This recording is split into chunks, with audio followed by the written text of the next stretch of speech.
Hi there. Welcome back to another episode of Life, Liberty, and Pursuit of Happiness Project podcast. I'm Garrett, your host and founder of the Life, Liberty, and Pursuit of Happiness Project. I wanted to share with you an article that was shared online recently on social media. And the headline kind of caught my attention, as they often do. That's part of their job. And it was a little bit clickbaity once I read it or skimmed the article. But there was still some information in here that I wanted to share with you. So this is a write-up out of KSL, or from KSL in Salt Lake City. And it's primarily about a study that was funded by, the study was funded by generatortools.com. So keep that in mind. Obviously, when you have a study that's being funded by a business or an interest group, some people would question whether they're getting results that they want to hear or whether they're getting the truth. So there's, take that into consideration as you listen to this. I can see that just what I can read here, it definitely affected some of the questions that they ask.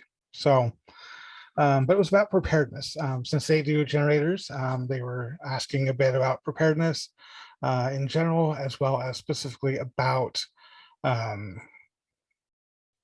backup power generators, that kind of thing.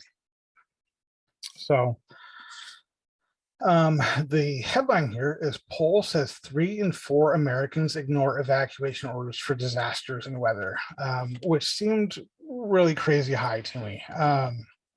I know, let's be honest, we see in the news every time there's a hurricane or wildfires. Those are the two that really come to mind, where there's evacuation orders ahead of time. We see people that choose to ignore those evacuation orders, flooding as well sometimes. But that's their choice. They have the right to do that. But then often they need saving, they need assistance in one way or another, and then that takes away resources from those who are there to help, that could be helping other people who were unable to leave, or shoring up buildings or walls, dams, those sorts of things, to help reduce the future damage. So, obviously people are more important than property, but if you're putting yourself at risk and choosing to ignore evacuation orders, I feel like there's a little bit of a case that can be made that you're on your own and other things can be taken into account. Just my opinion. But anyway, so this was a poll done recently, like I said, sponsored by generatortools.com. And it was an interesting methodology. I've never seen a poll done quite like this. But what they did is they actually surveyed a little over 1,000 US residents. But then they also went back and looked at Google search volume related to more than 15,000 severe weather topics and questions in all 50 states going back to 2018. So they're combining the actual survey with metadata from Google searches. So that's interesting. Like I said, I've never seen that before, but I'll be honest, I don't read a whole lot of surveys and polls. That's not my thing. I think there's some validity in them, some worth, definitely. But I also think of a quote from Mark Twain, Samuel Clemens, where he said that there are 3 kinds of lies: lies, damned lies, and statistics. So, a lot of people say you can make statistics say anything you want them to. I don't know if I'd quite go that far, but there's definitely ways to fudge the system. And even with surveys, if you're wanting particular outcomes, there's different ways you can phrase questions and things like that that will impact outcomes. And so polling data is great in a lot of ways, but it definitely needs to be taken with a grain of salt. Look at what's going on, the methodology that they're using. But so they were talking about disasters, and so some things that the poll showed. Some aren't surprising, some are. So 78% of people surveyed said that they do not have a portable generator, and 54% of people said they do not have an emergency supply kit. Honestly, neither of those surprised me at all. I would hope that those numbers will be growing. I would love to see those numbers be closer to 100%. Realistically, not everyone's going to be able to afford a generator. Not everyone's going to have a place for a generator. Generators just aren't practical for everybody. But everybody should be able to have an evacuation kit or emergency supply kit of some sort, whether it's a beefed up first aid kit, a grab and go bag.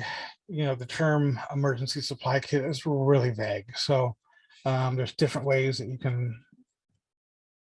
different things you consider an emergency supply kit.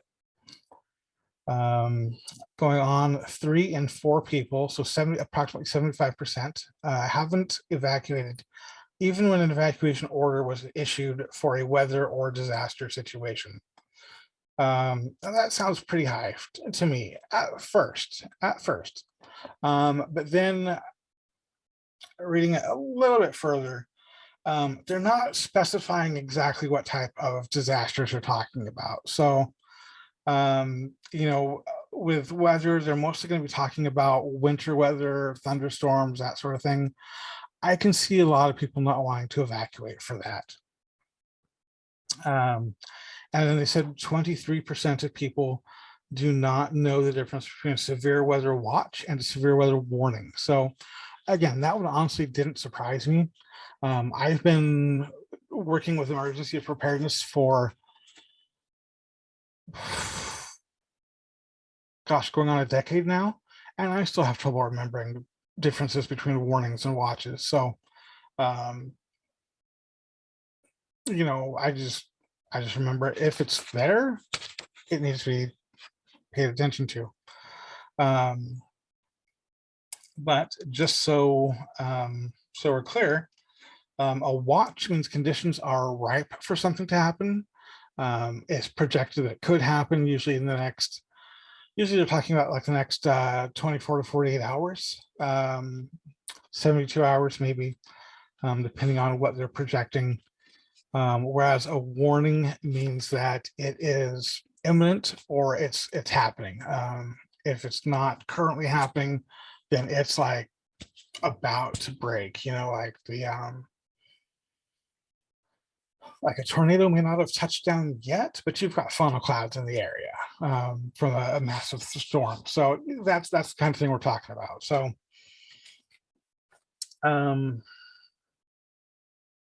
those are important to know the difference to a degree. Information is power. I honestly believe that. So the more information you can have, the more you would know those differences. It offers some nuance, but really, my opinion generally is that if hey, there's an alert of some kind for severe weather and you're acting in accordance with that, really what you're looking at, especially with things that are weather related, is potentially having a more or less time to evacuate if you're choosing to do that, which again, I would highly recommend. They issue those warnings and watches, those evacuation orders, for a reason, and that is primarily to save people's lives and prevent injury. So a spokeswoman for generatortools.com was commenting, and she said that she was talking about wildfires and was shocked to find out that 1 in 10 people even ignored evacuation orders for wildfires and chose to stay in their homes. And she goes on to say, it can be hard to walk away from a house not knowing what you will come back to. You're leaving a lifetime of belongings in there, but it is really important for people to follow those orders once they're issued. Absolutely. I totally agree with what she's saying there. Yes, you've got a lot invested in your home. You've got a lot of memories. You've got stuff. And you're not going to be able to save everything you want to. You're going to lose things, assuming your home is lost to a wildfire or whatever the emergency or disaster is. There's going to be losses. It's going to be sad. But staying there, attempting to shelter in place when it's not safe to do so, all that's going to do is put your life in danger. So I guess the question is, realistically and honestly, what's more important to you, your life or your stuff? So I've heard people answer that their stuff is more important and they don't want to live without their stuff. So, if that's your priority, if that's how you want to live your life, more power to you. It's not my choice, but I believe everyone has the right to live their life as they choose, as long as they are not infringing on the rights of others. So let's see. Yeah, so that's really it for that study or survey, excuse me, that survey. Evacuations are a serious thing. Like I said, it always boggles my mind when I see, especially like the hurricanes in the East Coast. You've got like a Cat 4 or Cat 5 storm coming in, and you've got people who are sitting there just going, meh, we weathered, this other storm, 10 years ago. They're ignoring the fact that it was a Category 1 versus the Cat 4 that's headed their way right now. Those sorts of things, they're just meh, just blowing it off. It doesn't make sense to me. It just really doesn't. At least when you have a situation like that, where you have weather or some sort of impending emergency or disaster where there's an evacuation issued ahead of time, then you generally have some time to load up your vehicle ahead of time so that you don't have to be grabbing stuff on your way out the door, which is what happens if those evacuation orders aren't given, or you ignore them until the wildfire is literally burning down your back fence, which happens. So it's a great opportunity if you've got a hurricane coming in that's expected to be making landfall in 3 days. Obviously, everyone's situation is different. Some people may not be able to take off of work, that kind of thing. But if you're able, personally, my recommendation would be go ahead and leave and evacuate. Make sure you're safe. Health and safety for me, health and safety of myself and my immediate family and loved ones, that takes precedence over everything else. Sometimes things are going to be easier to take with you, especially, like I said, if you're able to pre-pack things in your vehicle, that helps. If you can, helps with what you're taking with you. Obviously, one factor is size. Another is going to be how much it's worth to you. So this stuff here, I showed this to you before. Magic Mind, great stuff. Little bottles, little bottles, 2-ounce bottles. If I had room, and if I had the ability to grab stuff ahead of time, to where I could, I would definitely be taking this stuff with me. It helps with being calm. It helps with thinking clearly. A couple of the ingredients that has in it are ashwagandha and Rhodolia rosea, which are herbs that help to decrease stress and anxiety. And so as someone who deals with anxiety, I can tell you, like, Since I started on drinking this stuff, like I don't have the uh, as much anxiety as I would expect right now. Honestly, like I have some major things going on in life right now that normally would be causing me some major stress, major anxiety, and I'm not feeling that as much right now. So, this is potentially playing a role in that. This is what it's for.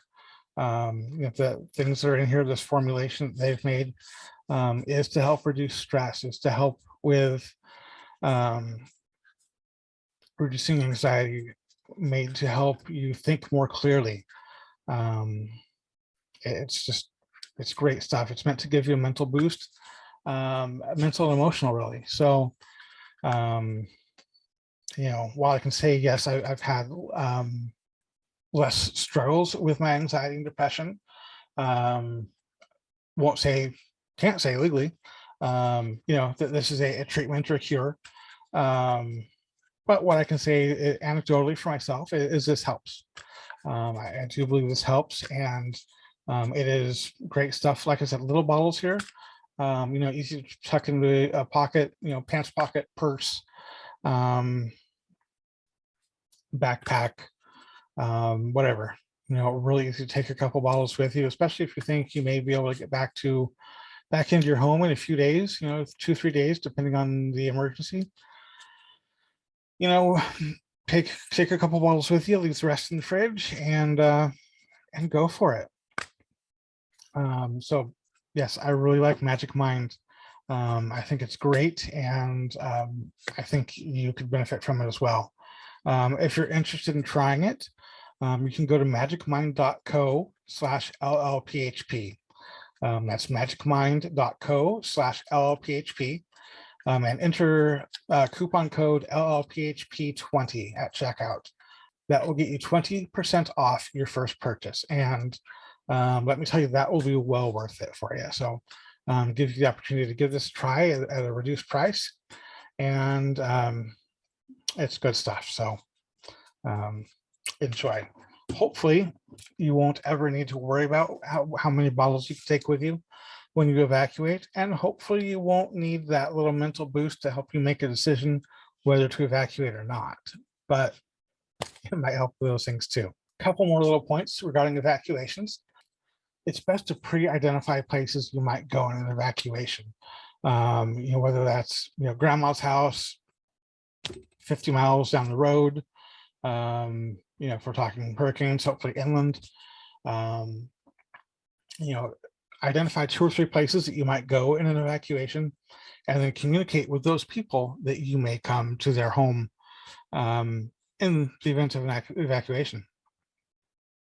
Communication is really important. Make sure your family knows where to go if you get separated. Even your little kids, your teenagers, everyone in your household. As much as they're able to understand those things according to their age and their capabilities and things, make sure that they know where to go, and that they can advocate. If they're not able to transport themselves, make sure they can at least give the information of, hey, this is where I'm supposed to be meeting my family.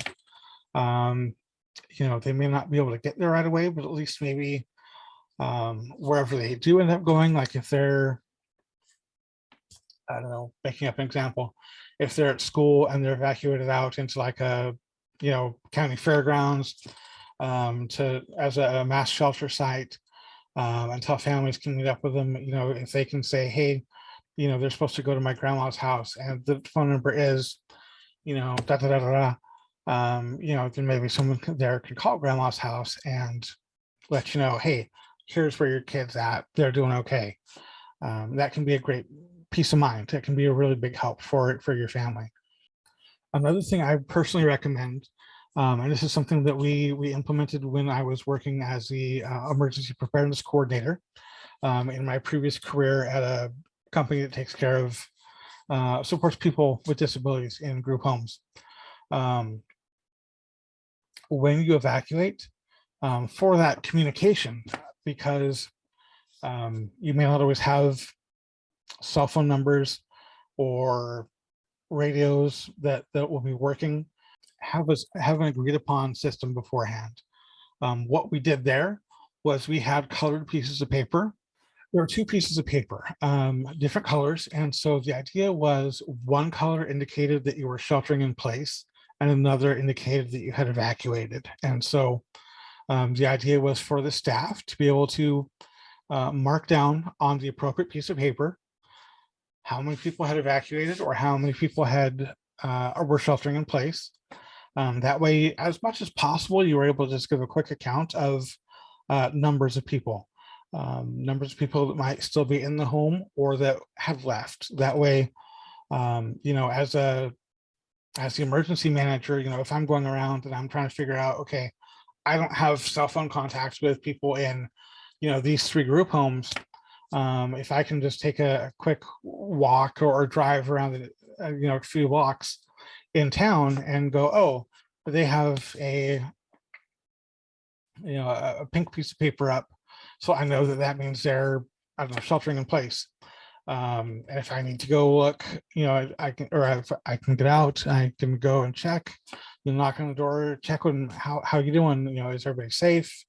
Or if they've got a blue piece of paper, just I know that they've evacuated somewhere, and they can leave a note like on there, like which site they're going to. We had it set up so that each group home had 2 local sites to go to. So in other words, they had 2 other homes within our company within town that they could go to. And then there was also 2 out of area contacts that were in a town about half an hour away. So, if it wasn't safe to stay in town, evacuate, go to that next town over. And yeah, it was, I think it was a good plan. Those colored pieces of paper, a lot of people wouldn't know what those are for.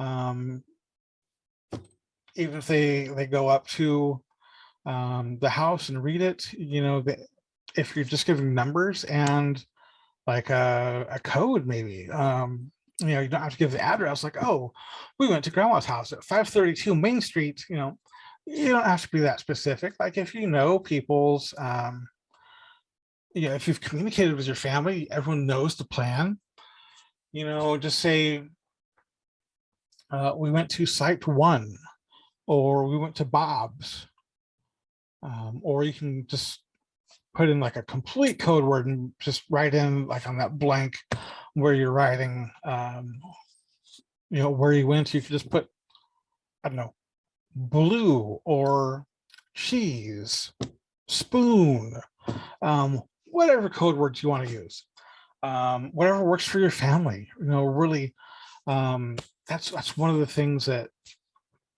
is super important that I think sometimes some people lose with preparedness is it's so individualized. It's individualized based on your own needs of those in your family, your home, and so everyone's plan is going to look different. Everybody's needs are going to look different, and so really it's about being smart and wise and what works for you and for the resources that you have. So I strongly recommend evacuation plans, as well as knowing when you're going to evacuate, which may not always be in your plan. It's not a bad idea to have that specifically in your plan, but it's also difficult to account for each and every possible eventuality and put in like every single scenario, which would say, oh, in this scenario, we're going to evacuate, or in this scenario, we shelter in place. So have some guidelines maybe as far as, when you're going to shelter in place, when you're going to evacuate.